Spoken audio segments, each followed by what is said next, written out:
Yeah, that's locked all the way up. Oh, Here, what? all the way up. There's just shit falling out of it.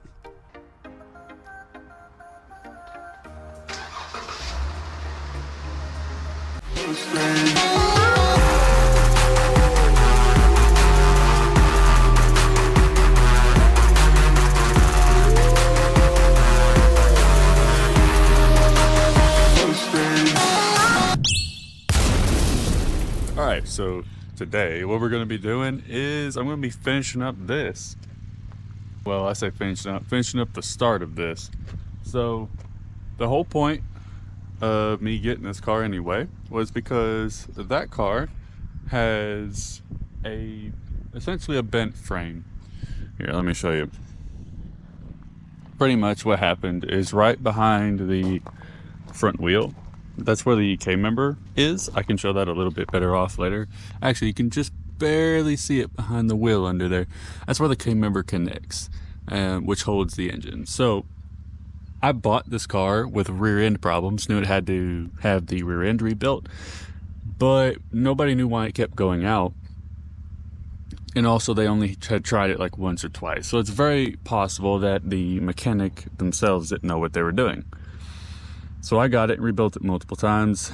It kept doing the same thing, keeps eating out the front bearing of the differential, sorry. But after doing some measuring, not only is the frame like front to back tweaked like that, so this back passenger side is actually like probably an inch off, half inch to an inch off the rear driver's side. But I also suspect that it hit there, right behind that darn wheel, which means it has shoved even where the K member connects up and possibly back ever so slightly, which also explains why I could never fit the, the engine brace, the strut tower brace. There's supposed to be a brace that goes from each strut tower on the front of the engine. I took that off once and never was able to put it back on. This one is essentially a donor car, and we're gonna be taking the fenders, the trunk lid, all the stuff I debadged off of the other one, stick it on this one, obviously taking the engine out and the transmission. And what I'm really gonna be doing first is gonna be taking everything apart and then sending it off to a shop to get it painted, engine bay, under the hood, all that good stuff. But yeah, so this is a decent car. I mean, the front bumper doesn't matter. I have a brand new 2003, 2004 Cobra front bumper I'm going to be using anyway. Side skirts don't matter. But the underside of the car looks decent. Looks good, actually. And everything, every place where it should be like rusted and nasty, it's really not.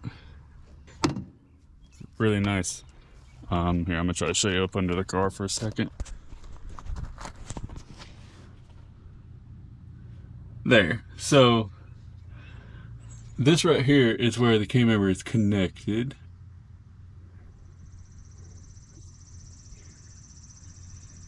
And as you can see, this one doesn't look half bad.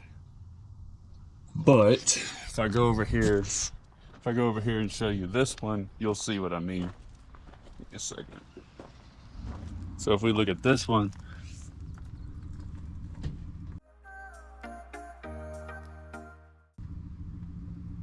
it looks like it's gotten sucker punched at one point. Oh. And I believe that is my main problem, because the engine's not put where it needs to be.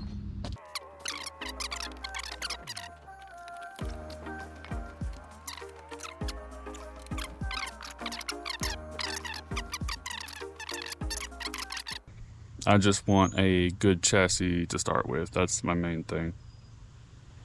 And I'm sick of trying to fix some shit that ain't gonna work. So I bought something that I'm gonna build from the ground up and fucking make it work, because I know it's good. But yeah, the next not gameplay, but next film you're gonna see is probably me unloading this thing and going beating it, making sure that everything still works like it should. But yeah, we'll be right back. All right, so actually, a little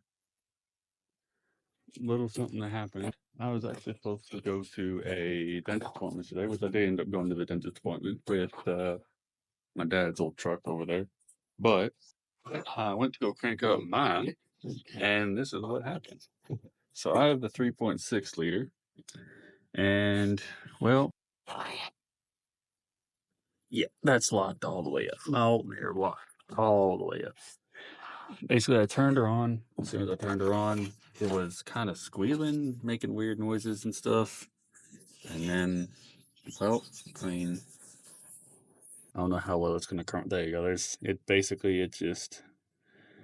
It was turning, but the bearing got hot and it just locked all the way up. In fact, the belt didn't break until after I shut it off because it was so hot that it just melted the belt in half. So yeah. So now I got to fix this. And we'll see if we get into any of that other stuff today. I doubt it, but we'll see. Yeah, let's get started on this. All right. So like I said, I got over here and now we're just gonna see what it requires to take off. Take it off, run up to O'Reilly's real quick and see if we can't get a new one.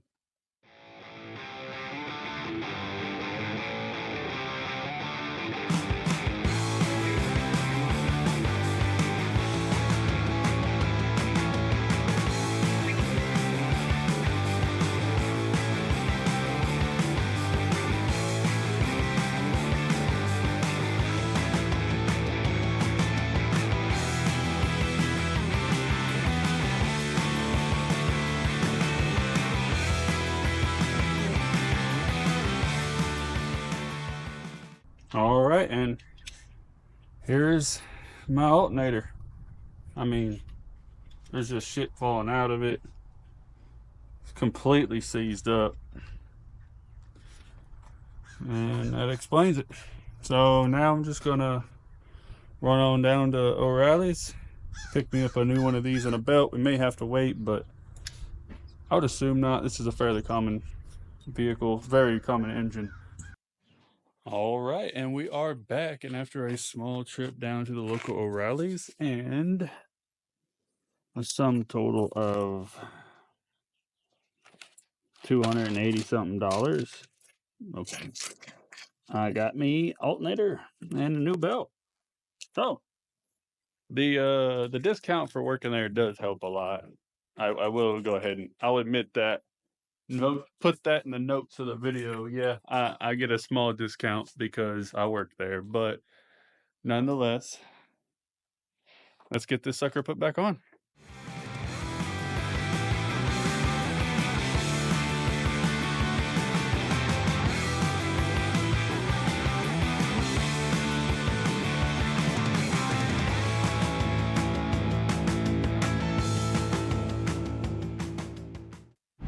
Well, I almost got done. It's in there. It's bolted up. It went in way easier than it come out.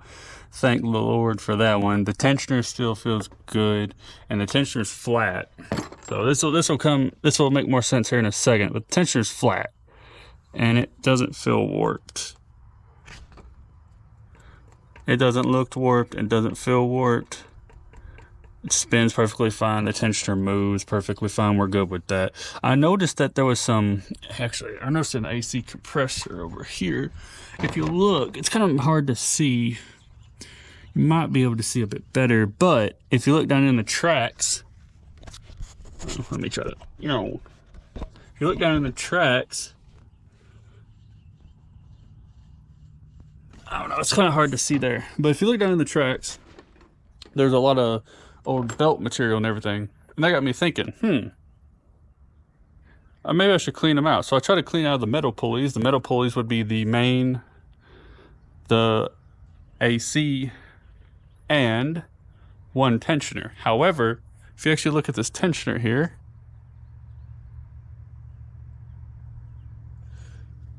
It was so hot, it's actually melted. It's actually melted the tensioner.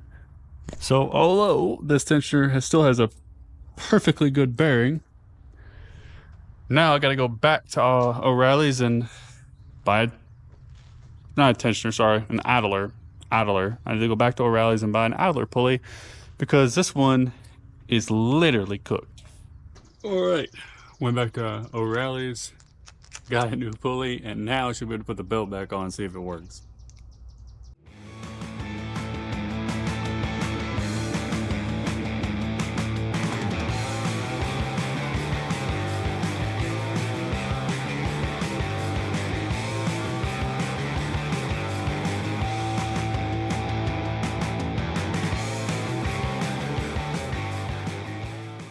Alrighty, so got the belt back on.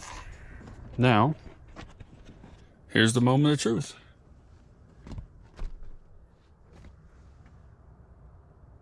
I don't remember where I put my keys. I'll be right back. I'm gonna set it on old red truck over here.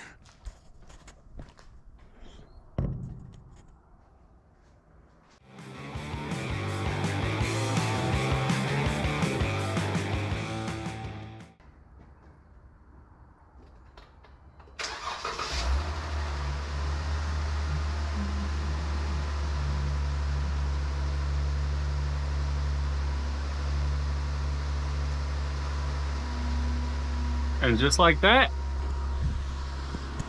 we are back up and running.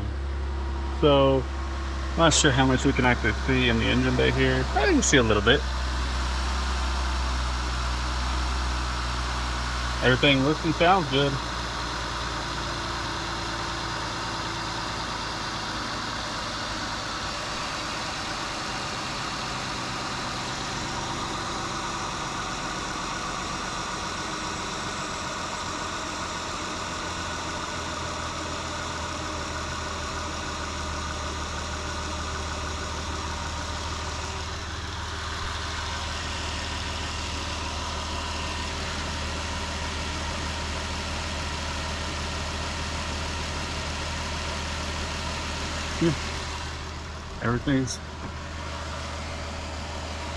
Everything's looking pretty good. However,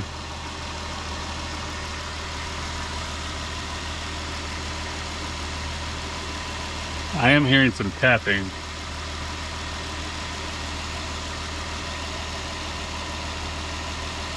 But I'm not seeing anything that'd be causing it, so I'm just going to assume that's probably valve train, which is not good, but is what it is. It's just a normal engine noise, really. And because this one, ouch,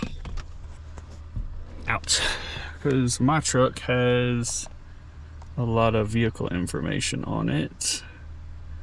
There's no way it has 76. Cool, yeah, there you go, we're charging 14 volts.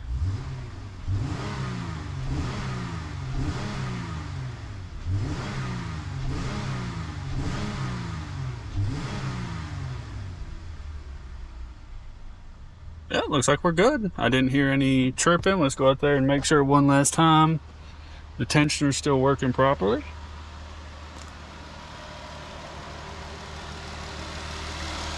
And realistically, I would like to be out here and have somebody rev it, but with it being drive-by-wire, I kind of can't just rev it. Tensioner still seems to be working properly. Looks like we're good. All right, so I know, I mean, this was supposed to be a vlog working on that thing beginning, basically destroying the inside of the shop where it looks clean right now. But other plans. So I guess my first ever introduction to YouTube / vlog is going to be with my reliable truck. Isn't that fitting, considering I've been driving that one for the past 2.5 3 weeks, because this one needs gas right now, and it also needs a transmission filter on it. I'm not doing the transmission filter, but the person that's going to be doing the transmission filter didn't have any openings yet. But yeah, I appreciate any and everyone who's tuned into the video. And if you do have any questions about how I did it specifically, or any little tricks that I used besides burning the shit out of my finger, I don't know if you can see that, just hit me up in the comments. I'll respond to as many as possible, as often as possible. But yeah, I hope y'all have a good one.